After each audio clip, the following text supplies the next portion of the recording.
Hey girl, are your healthy habits all over the place or non-existent? Do you wish you could find true food freedom, move your body for joy, and really just talk a little nicer to yourself? If you have tried to habit hack your health, but the strategies you've tried just haven't worked for you in your busy lifestyle, then this podcast is for you. Hey, I'm Emily Nichols, habit and fitness coach, behavior change specialist, and Taco Tuesday enthusiast. Hey, I am here to tell you there is an easier way than what we've been taught about our health and our habits. How do I know? Well, because I've transformed my own life through habit hacking, and now my family gets the best of me, and I now help my clients do the same. I'm now going to teach you how to create healthy habits in less time, guilt-free for all seasons of your life. It's not your fault your habits haven't worked, my friend. We just have to do them differently. So, are you ready to feel empowered and transform your habits and life? Then let's do this. You're listening to episode 209 of Self-Transform. Hey friend, welcome back to the show. I'm so happy you are here, and I am so pumped for you all that grabbed an accelerator on sale last week.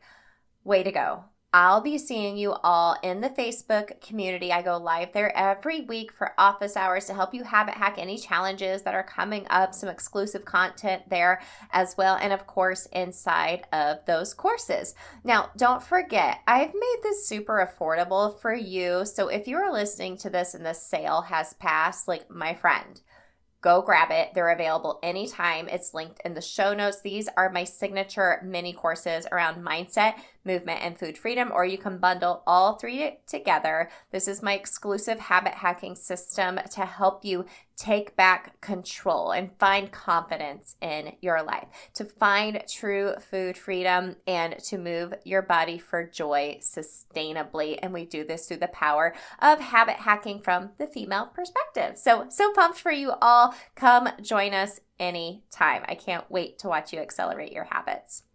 Also, this is the last week of voting for the HOTWORX virtual instructor competition. I'm almost done talking to you guys about this. Thank you so much for all of the support, your votes.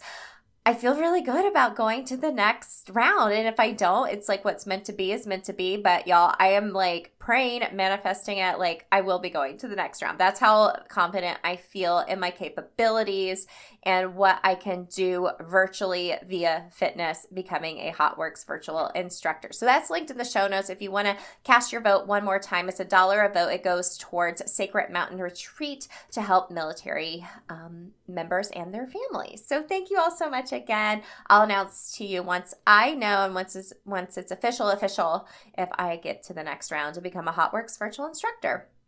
So I'm really excited about today's episode. Last week I kind of alluded to this, and I just feel so passionate about this. And one of the challenges we address in the Food Freedom and Movement Accelerator in particular is diet culture BS. Okay, let's just call it what it is. And I'm super excited to have someone on the show today to help you see how diet culture and what we have seen like on social media, what we've grown up with, and what we've tried in the past as far as dieting has really given us a disadvantage in finding true health, right? A lot of times we just don't trust ourselves based off of past failures and what we think healthy really means. It doesn't mean dieting all the time. It means finding your true version of health, your natural weight that is best for you, and just breaking up with that diet culture BS. I feel like what we have learned over time and what we still continually to see is just very confusing and complicated. Like, how much am I supposed to be eating? Like, should I be counting my macros? I know I need to be in a calorie deficit. And our habits and relationship with food is just so confusing and complex, and it doesn't have to be. Our guest today points out that 75% of women have disordered eating patterns. 75%, y'all. That's why my Food Freedom Habits Accelerator is the most popular one, because we're all looking for sustainability and just to stop the dieting. Now, I really want to encourage you today to start unfollowing a lot of the triggering things you see online from all of the FITPROS, all of the before and afters, and listen to what our guest Deanna Schober from Fitness and Sushi, yes, that is her podcast name, Fitness and Sushi, love that. I want you to listen what Deanna has to share with us today to break up with the diet culture mentality for good. Okay, so about Deanna, she is the co-founder of Built Daily and co-host of the Fitness and Sushi podcast alongside her husband, Tony. Together, they've helped thousands of women break the yo-yo diet cycle, get their health on track, and achieve their naturally healthiest weight by healing their relationship with food, their bodies, exercise, and their minds. So Deanna is also a mom of 4, ages 9 to 24, and her guilty pleasure is binge watching. Bravo. Love that. You know what's really interesting about this conversation? Deanna came from a place of fitness competitions and a place of restricting and then binging just based off of past, misconceptions about what healthy is. And her husband actually pivoted their whole business plan based off what their own true morals and values are around health. And I really commend them for doing that with their business because they're really changing people's lives now through the philosophies that they teach and what Deanna is going to be sharing with us today. So I hope you come to this episode with an open heart and know that the reasons diets haven't worked for you so far, my friend, is because it's not your fault. It's just so complicated that you need something simple, and it really starts with you. So stay tuned to the end to hear my top 3 takeaways and how you can habit hack what Deanna shares with us today. Okay, let's get into this conversation. Okay, gang, thank you again so much for tuning in to Self Transformed. I am so excited to dig into this topic because it is something I am super passionate about, and our guest is as well. Ladies, let's welcome Deanna Schober to the show. Deanna, thank you so much for coming on. Thank you so much for having me. I'm really excited to be here. Me too. I love connecting online with folks who feel the same way I do about health. And I hope we're going to kind of help transform the way the listeners think about health as well. So, but the first question I ask every guest, Deanna, is what comes to mind when you hear the phrase self-transformed? Oh, that's such a great question. I think that there's probably a lot of misunderstanding. That's probably why you ask everyone that question, is there's probably a lot of misunderstanding about what that is and what that is like. When I'm working with myself or with my clients, I always operate under the assumption that none of us are broken. We're not, we came into this world perfect, and through the process of being human and being around other humans, the stuff happens and we pick up on strategies that are not good for us and strategies that make us feel like we're surviving, but not necessarily thriving. And so when I think of self-transformation, I think about reflecting on that and on us as worthy and perfect the way that we are, and just try to peel back the stuff that's keeping us from seeing that in ourselves and seeing our own greatness and seeing our own path to worthiness, or our own peel back those layers that have hidden that from us. And so transformation is that healing process, right? That helps you to be able to get down to the core of who you are and who you're meant to be. I love that because, a lot of times we have to peel back a lot of layers based on what society has told us or what we thought we should be doing, or comparing ourselves to others. And I love that, just getting back to the core of who you are. That's really beautiful. I love that. And you're right. That's why I ask every time. Everyone has a different response, and it's so good. It's so good. Yeah. All right, Deanna. Well, can you share a little bit more about you? Think of like your own transformation story and what you do and really who you are too. Okay. Well, this is a doozy. So sit back. It starts probably like all of us as women growing up in the 90s, the late 80s and the 90s of just being thrown into diet culture and feeling like we are not good enough, all this stuff that I just mentioned. And I started at age 14. I went through some trauma and started at age 14 with an eating disorder. I started the first time that I can remember starving myself was around 14 years old. And that was like the first real sign that something was really wrong. Before that, I mean, I don't remember a time that I wasn't trying to diet. It was just all around me. My mother, my grandmother, everyone was dieting. My grandmother was a regular at Weight Watchers, and we would measure her food together and those kinds of things. And it was just everywhere. It was so normal. There was always a diet taped to the fridge that my mom was trying to follow. And it was just a way of life for me for as long as I can remember. But it did develop into a pretty bad eating disorder when I was 14. And I was just kind of there was no formal recovery from that. I just kind of stopped after a while, but kept a lot of the disordered eating patterns throughout my teen years, definitely into my 20s when I was having my first 3 kids. I was, emotionally eating a lot and using food for comfort. And then I would diet down and try to lose that weight. And then I would lose it and it would just come right back. And it was just that back and forth through after my pregnancies. And it was just constantly on my mind. So I was yo-yo dieting through my 20s, and then went through a divorce from my kid's dad when I was 30 years old. And kind of started to think about taking care of myself just out of survival, just a survival instinct. And then I met my husband, who I'm married to now, a couple of years after that divorce. And when I met him, he was great, but he was like into bodybuilding and he was really into that whole world. And I didn't realize it at the time, but he had been going through his own really, really severe binge eating disorder for the past 12 to 13 years since college for him. So I didn't realize what that was at the time. I just thought, wow, this is a really extreme version of what I always do, which is just, restrict for a while and then really binge. His was just on such a huge spectrum for mine.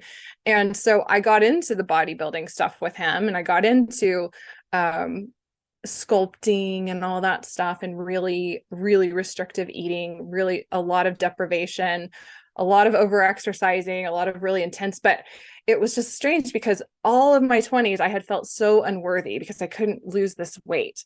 And then now I had met him and I had gotten, people were like, wow, you've got abs after having kids. And they were making all these comments, and I was getting more and more social media followers. And so I felt this like crazy intense pressure to hold on to this body. And so everything, my eating was so intense because it was like life or death. Every time that I had a meal, it was like, you cannot screw this up because your whole identity depends on you maintaining this body. And he was doing the same thing. And we were just like living this sickness together. And it was really, it was a devastating time for both of us. Long story short, the two of us started to kind of want to get out of this, especially him. He would gain 30, 40 pounds in a month of binging. He was eating like 10,000 calories a day after going like 12. He could go over about 12 weeks of eating chicken breast and broccoli, for a while. And then he would gain 30 pounds instantly. And so he started to seek help. And then I kind of was supporting him in that process and started to realize how messed up my relationship with food was and how messed up my relationship with my body was. And really, it all came down to myself and my own self-worth. I had put so much of my self-worth into this body basket.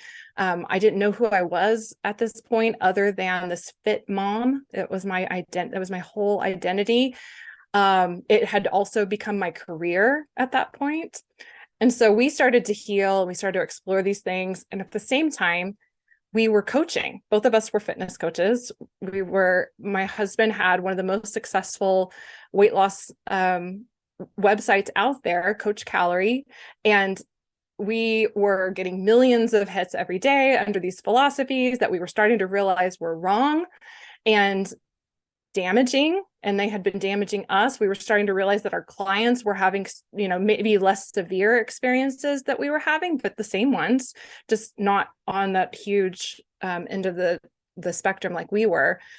And so we were kind of faced with a choice, and we decided that we didn't want to do that anymore. We didn't want to be a part of that world. We walked away from a huge business, a lot of money, a lot of people, a huge audience, and we changed our philosophies as we started to evolve. And we began focusing on what we knew was right, which was having a healthy relationship with food, having a healthy relationship with your body, with exercise, and with, we say, your mind, which is really just your mindset. And he, like, coming from a place of self-love instead of a place of self-control, self-hate, like I'm this broken thing that needs to be fixed, like I said. So that's the long version of the story, but that's how I have ended up here, which is helping specifically women heal those relationships in the same way that I did. Yeah. Thank you so much for sharing that. What a journey you have been on. And wow, way to pivot a business model because it just didn't align with your values anymore in the way you saw health. That really speaks volumes that, like, yes, this is something we're truly passionate about and believe in, that which makes that really shine through for me, Deanna. So thank you for sharing that. And I feel like I relate to this so much. I remember, I'm 41, and I remember my mom doing Weight Watchers, and she had the little like springy scale where we like, and she would put like the ribbon on the fridge, like, I lost 5 pounds, I lost 10 pounds. And then she would gain it all back because it was just so restrictive. And I remember eating like the Snackwell cookies and eating like all the Snackwell cookies. I'm like, oh, they're diet cookies. We can eat like all of them. It's fine. You can eat the whole thing. You can eat the whole box. It's diet cookies. But it's just, and we do as women have such, our worth is just tied so much to our bodies, and society wants us to shrink and be so small. And a lot of times that's just not healthy for most women. We're all built so differently, kind of like we started the conversation. We're born perfectly the way we are.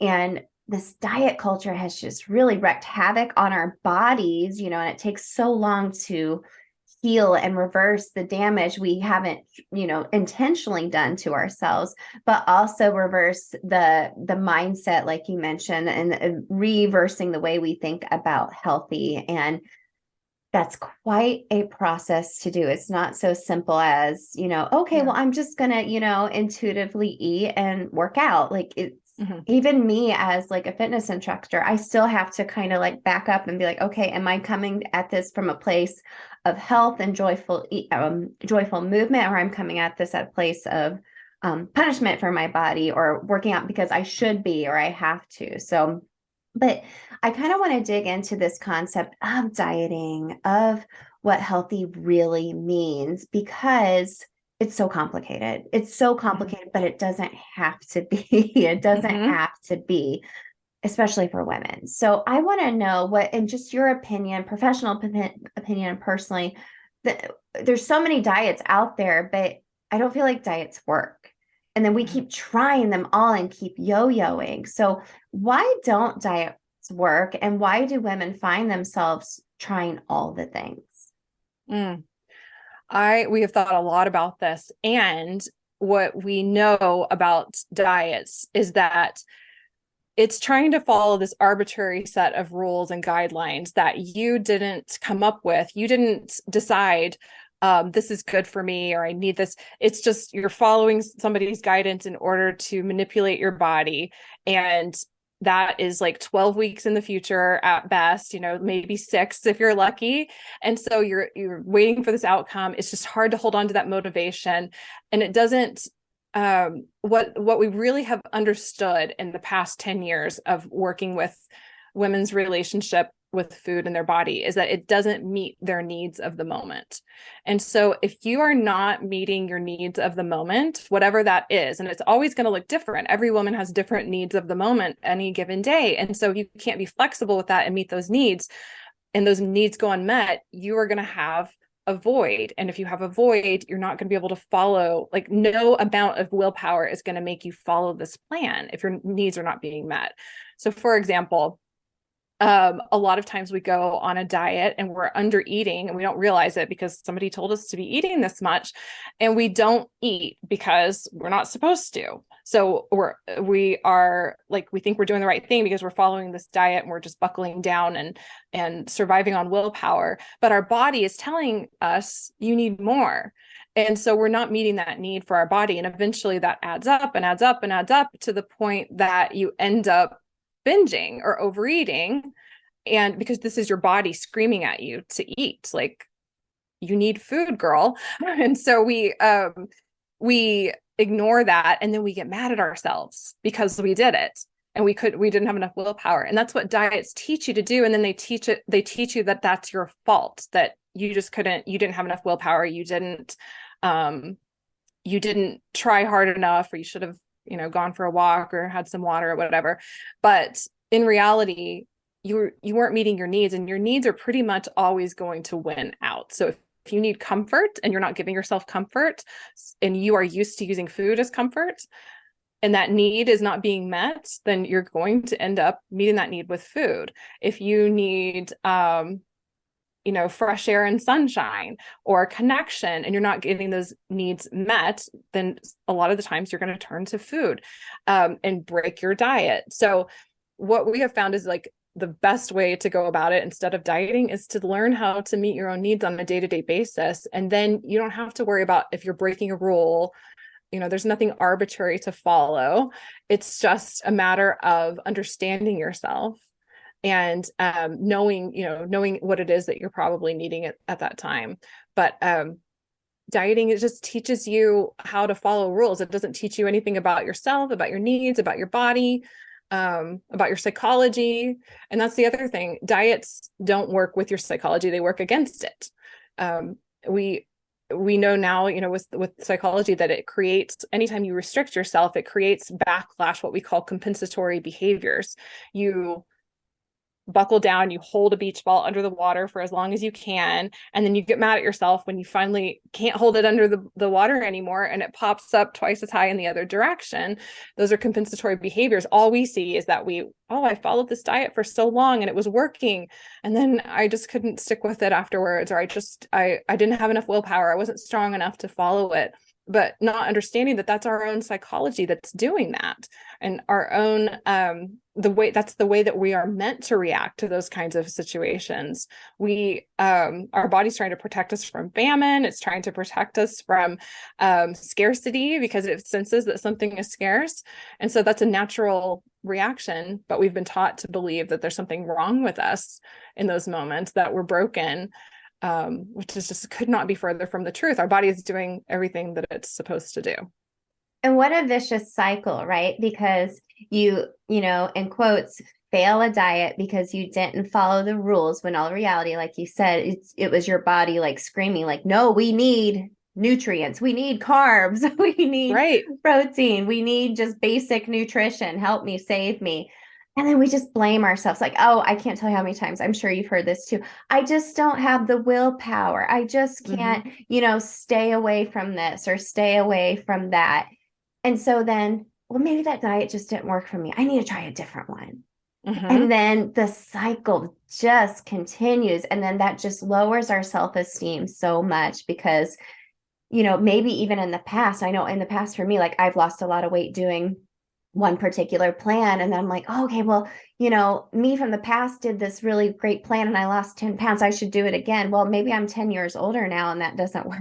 That doesn't work for me now hormonally. And like you said, this point in this season of my life. So I want you ladies listening to hear that this is not our fault. You do have a lot more power than what you think. I think it's just getting yourself some basic nutrition knowledge and listening to the needs of your body. I think, like I said, we've overcomplicated nutrition when really it's pretty simple. Yeah. Well, that's the thing. And we always tell our clients, like, nobody doesn't know what they need to do to be healthy. Exactly. that's a Google search. And so we keep like when we're diet hopping, we're looking from diet to diet to diet. Like, what should I be eating? How should I be exercising? We all know, like, it's actually very simple.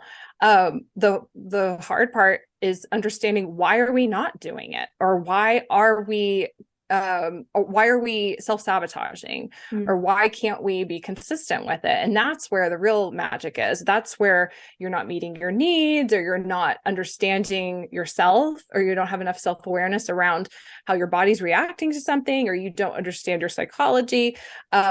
Your relationship with food is off, or your relationship with your body is off. I would say that probably, I think I saw a study actually that said 75% of women have disordered eating patterns at this point. Oh, I believe it.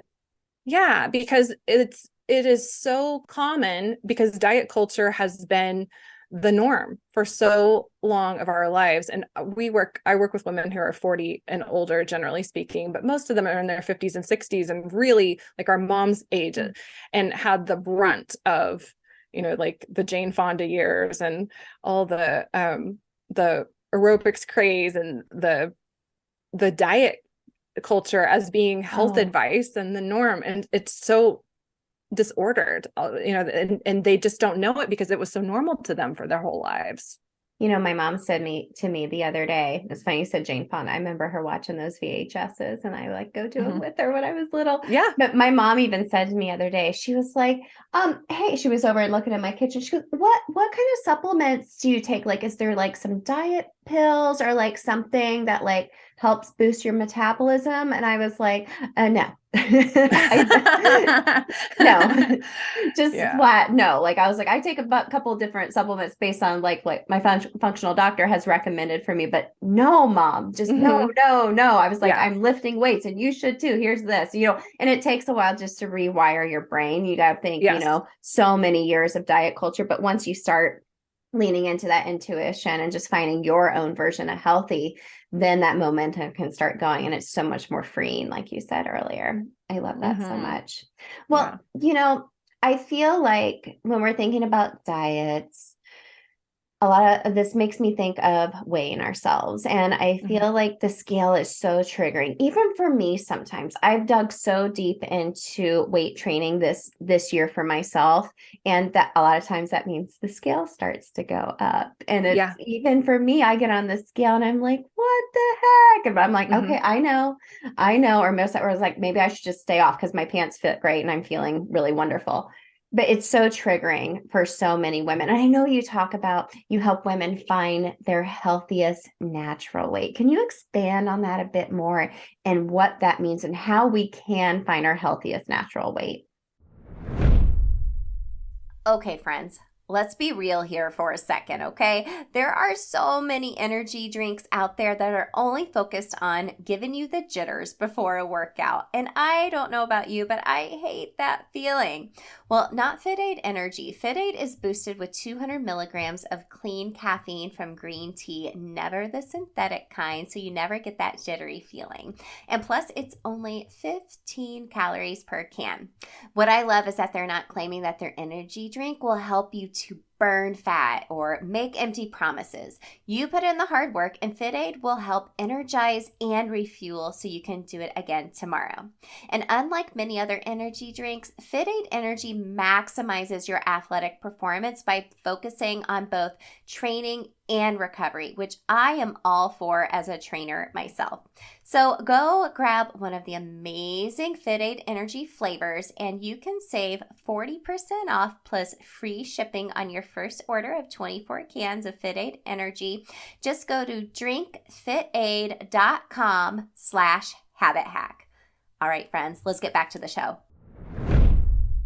So our version of this, we call this the ideal body. And it's not the ideal body that you've been typically conditioned to growing up. It's not society's ideal. It's your healthiest weight. And we define that as where your weight naturally falls when you have a healthy relationship with food, a healthy relationship with your body, a healthy relationship with exercise, and you're out of a diet mindset. So that is it. There's a wide range of what that could look like, but we really aim to, there is like a level of maybe adjusting for some people, but we really aim to get people to just take care of their body and focus on that. Just really like, what can I do to take care of my body? And then kind of trust your body to fall at the weight range that it wants to fall at. So, before I could manipulate my body to be about 10, maybe 15 pounds lighter than I am right now. I could get, what I used to call ripped.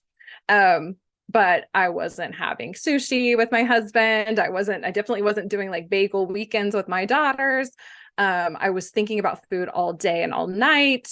It was not psychologically healthy for me at that. I mean, it was very disordered, very, pushing myself through exercise, even when I didn't, I shouldn't be doing it. And then on the flip side of that, I had the years where I was completely neglecting myself too, where I was emotionally eating and using food as a comfort and not getting any kind of nutrients into my body whatsoever, not exercising at all. And so that was just, those are two flip sides of an unhealthy relationship with food, body, exercise, and mind. So where I'm at now is in the middle. I take really good care of my body. I exercise daily. I eat probably 80% whole foods, nutrient dense foods. I lift weights. I'm very active. I love my life. I love my lifestyle. It makes me feel great. And I do it because it makes me feel great. And so that's my metric now. My metric is, how good do I feel? Am I healthy? Am I taking care of myself? Are my needs met? But also, like, can I go have a bagel with my girls on Saturday? Can we go get a nice coffee? Like with a lot of whipped cream on top, because that's fun sometimes, and so if I can't find that's where your healthiest weight is, or our definition of it. It's the balance of those two things, where psychologically I could do this forever. I feel great. I feel amazing. I'm going to the doctor. My doctor's, giving me a thumbs up. But also I'm enjoying life, and I'm not obsessing over these things the way that I used to. That is so much more sustainable. Finding that middle ground where you're not like, okay, I'm not going like face first into a gallon of ice cream every single day, but if I want ice cream, I'll eat it and enjoy it and move on, because it's just food. It's not good or bad. I'm not good or bad based on what I eat. So, and that just sounds so much more fun too. Everyone on the show hears me talk about tacos and margaritas. Those are like my love language. And I'm like, gosh, like food freedom for me is like, okay, I want to fuel my body with nutritious foods, colorful foods, because I know it helps me feel good. But also I want to go have, some ice cream or some tacos and margaritas with my girlfriends, but not let that turn into like a month-long binge because I'm like, oh, I ate bad, which I think happens to a lot of us as women. So I'm really glad you pointed out, what is helping you feel good. And I know for some women, sometimes, if you aren't feeling good in your body, sometimes it's, it's hard to be like, well, I don't feel good in my body at the size I'm at. So it's like, okay, well, where's that middle ground where you can feel good? Maybe we need to evaluate, are you restricting too much? Are you binging on the weekends because you were good, during the week? It's such a delicate balancing act.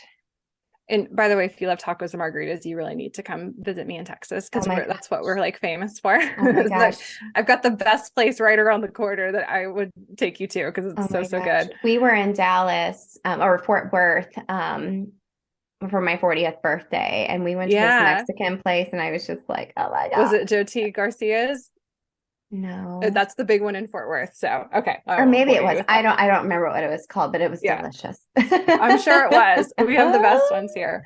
Love it. I just wanted to, I think that when people hear me, and maybe you've heard this, and maybe you get the same reaction.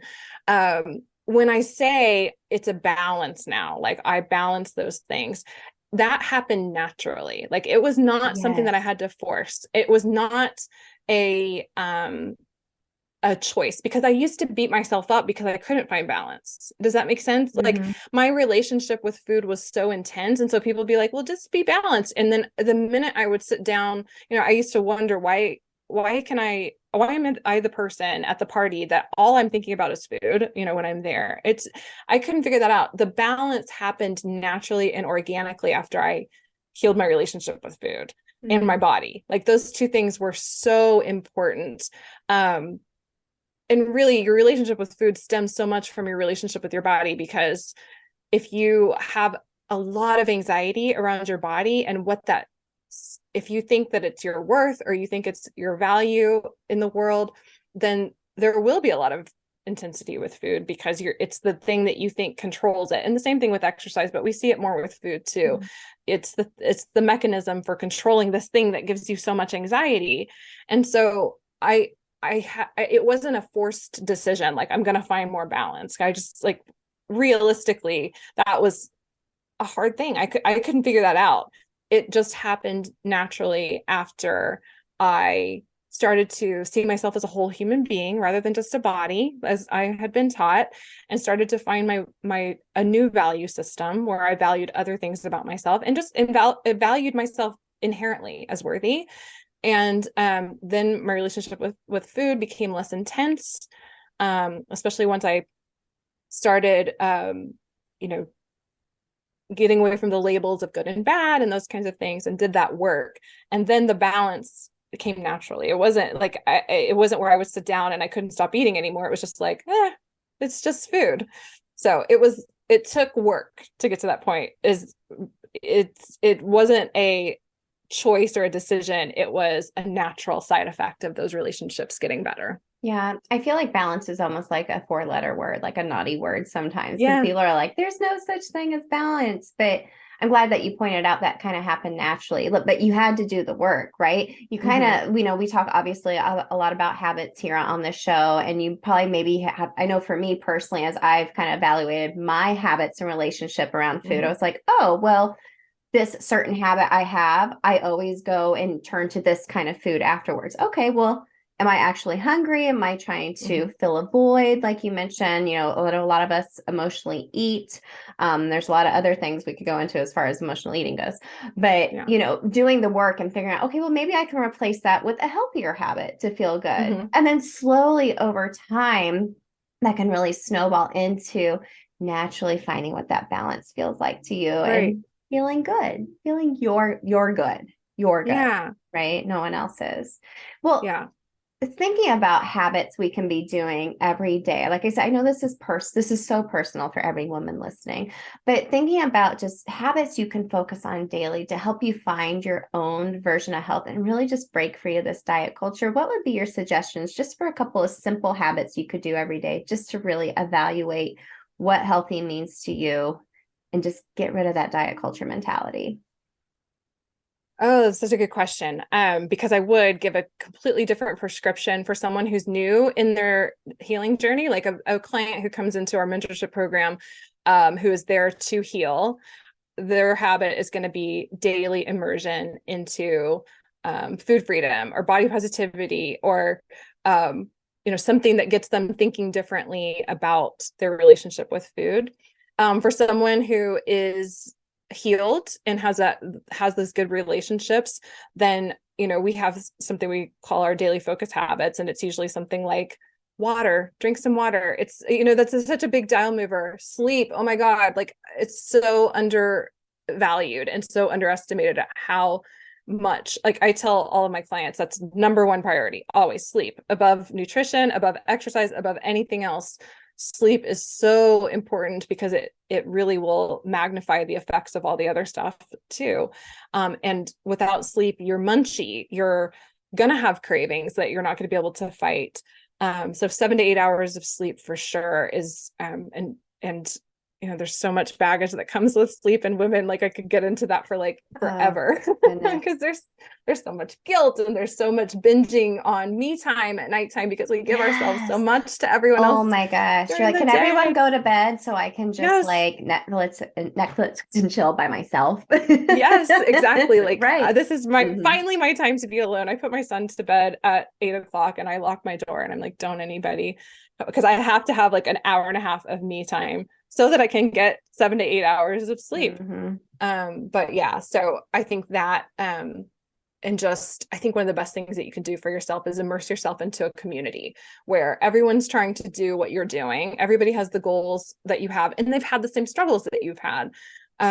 so the getting involved in like a Facebook group or a podcast or something where you can immerse yourself in new ideas is reprogramming. It's reprogramming yourself out of diet culture and into a sustainable, like healthy lifestyle instead.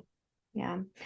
I love that. And you might be at different points of your journey when it comes to your health and breaking up with diet culture. And some of those habits and mindset is really hard to break over time. But the more you are aware of it and take action, like you said, I'm so glad you mentioned getting in community with other people, health-minded people, not necessarily diet scale focused folks. It's really going to help you, with As your a matter own of fact, like get out of those communities. I had a client once who was like still struggling. Like she was just struggle to heal. And I finally was like, let's talk about like, where are you at in the world? And she was still following Weight Watchers accounts and before and after pictures. And I was like, you've got to get yourself out of it or it's still going to affect you. And you can't straddle the fence. You absolutely cannot straddle the fence between diet culture and food freedom. It is one or the other because they do not mix. They are opposing forces. So one will bring you down. Any kind of diet culture community is going to bring you down, and you're not going to be able to get away from that side effect. No. Well, and it's everywhere, right? You get on social media. Like I get on Instagram just to like find like funny dog reels. It's like my jam. I love it. Me too.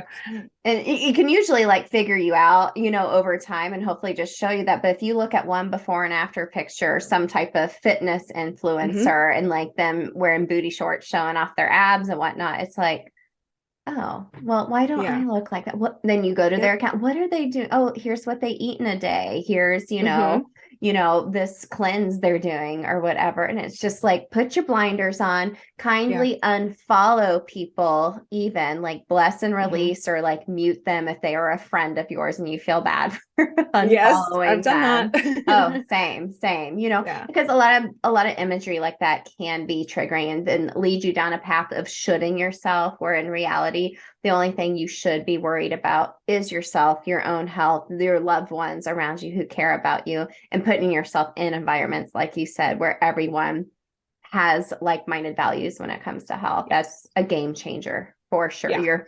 Your community affects everything. That's for sure. Yeah, I know when I started my own health journey, my friend group changed back in 2015. The people I was hanging out with, they're still, I still love them, but they're not my people. They're not my people anymore. You know what I mean? Your value systems change. And that's, I mean, it's hard to be in a vulnerable and close relationship when your values don't align anymore.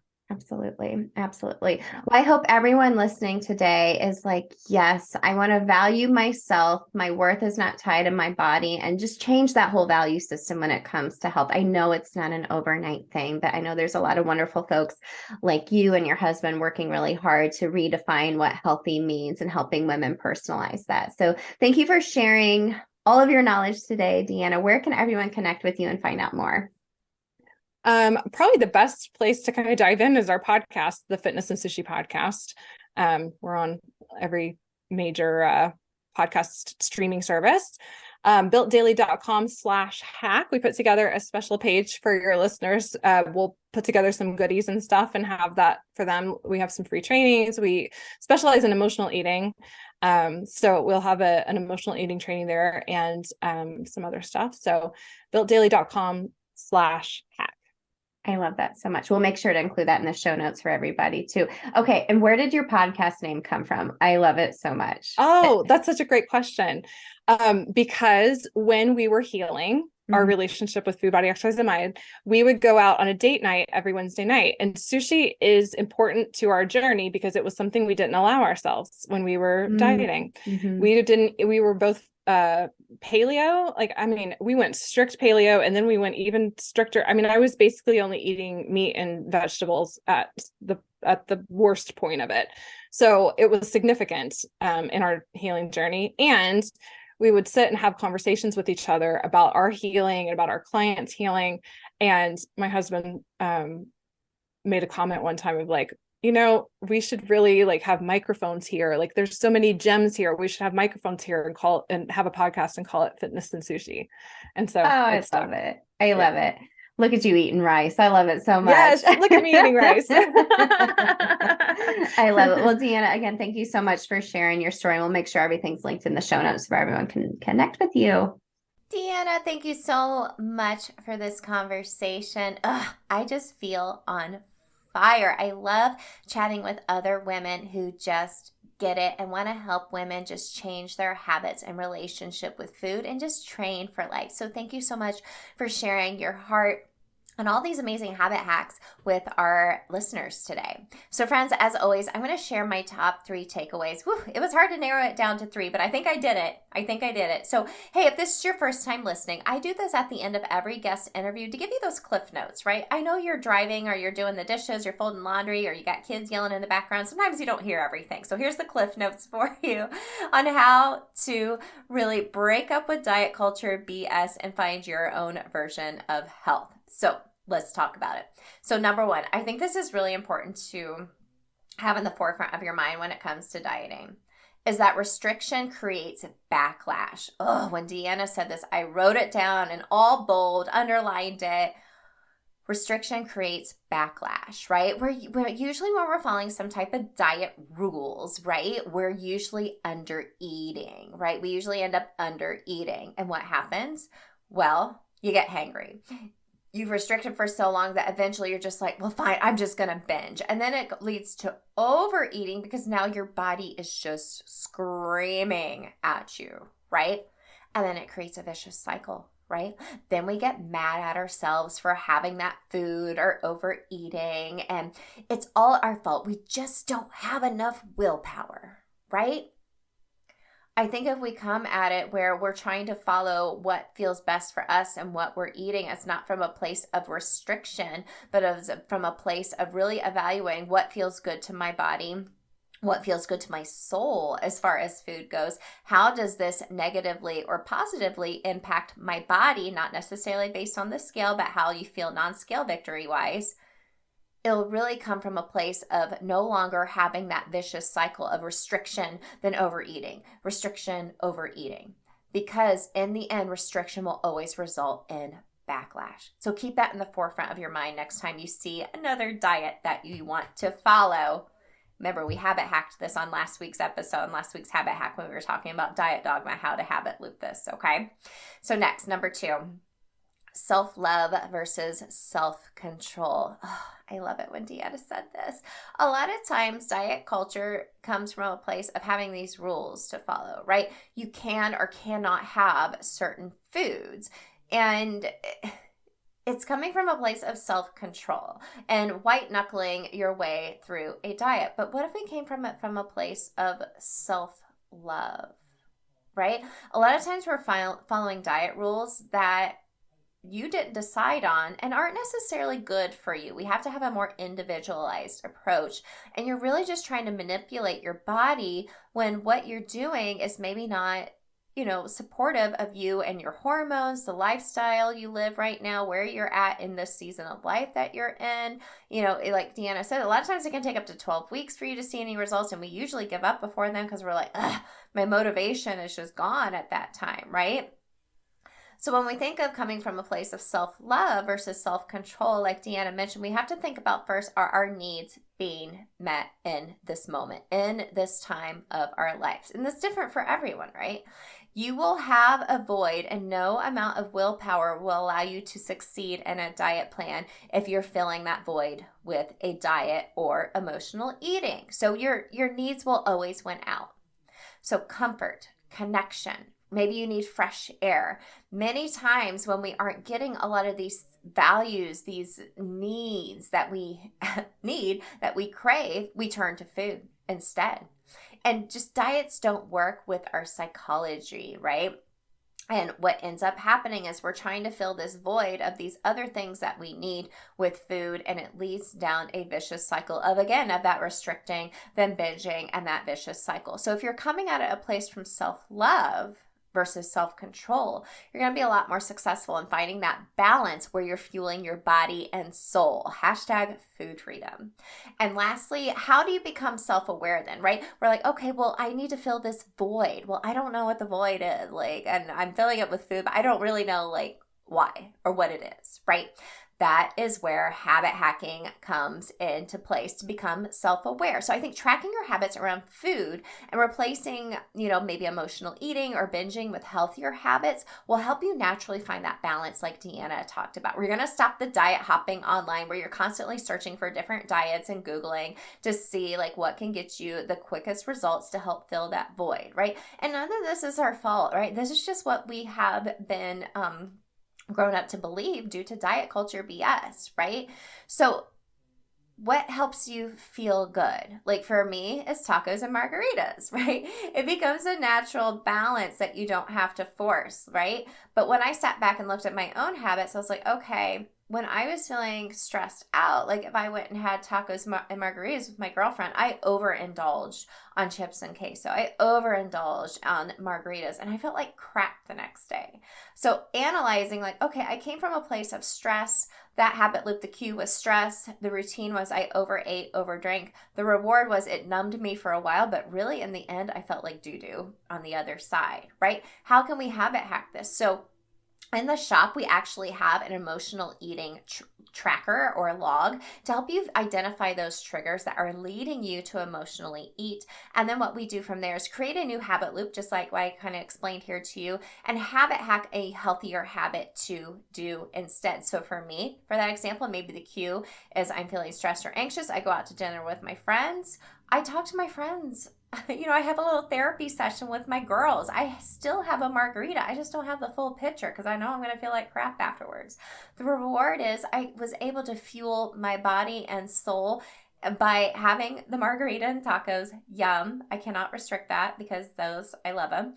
But also I was able to have that rewarding time with my girlfriends, right? So if you're not happy with your body, a diet's not going to get you there. Becoming more self-aware of tracking these triggers and the habits you have around food will allow you to find that natural balance Deanna was talking about. And my friend, this is not going to be an overnight fix, but the more you habit hack this and really identify what is your deeper void you are trying to fill, you'll find other ways to fill that with healthier habits instead of turning to food. Then you'll find that healthy balance with food where you're fueling your body and soul. Okay? So, Deanna, thank you so much for this conversation. I loved it. I could have talked to you forever. Friends, I'll link everything in the show notes for you as well. Like Deanna said, she has some free resources for you at builtdaily.com/hack. That is linked in the show notes for you as well. If you're interested in getting the Food Freedom Habits Accelerator or bundling all three, the Mindset Movement and Food Freedom Accelerator, it's always linked in the show notes for you, my friends. I am rooting for you, and I think we can really, make a big impact on women and health in eliminating this diet culture BS by simply digging deeper into what you personally need and habit hacking it from there. All right, friends, I'll see you later this week. Hey girl, real quick before you go, did you know I have a secret podcast where I talk all about why most habit strategies don't work for us women? Spoiler alert, it's not our fault. Visit bit.ly/atomic habits for women. It's linked in the show notes to access my secret podcast series and have your biggest aha moment about why and how women have to do habits differently. And if you love the podcast, the number one way you can thank me is to leave a rating and review in iTunes. That way more mamas can find the show. Love and appreciate you, friend. We'll see you next time.